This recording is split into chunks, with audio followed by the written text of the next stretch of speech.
Fix cellular data not working on Android. Hello everyone, welcome to this channel.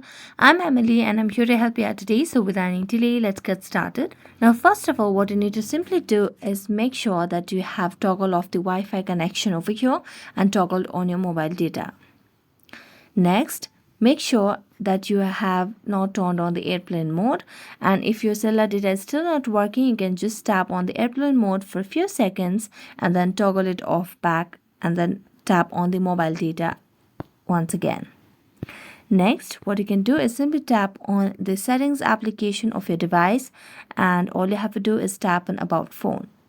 Then tap if you have any updates available for your device over here by tapping on check for updates, and then if there are any updates, then you can update it, and if not, then you can just go back and connect to your cellular data, and this might fix your issue over here.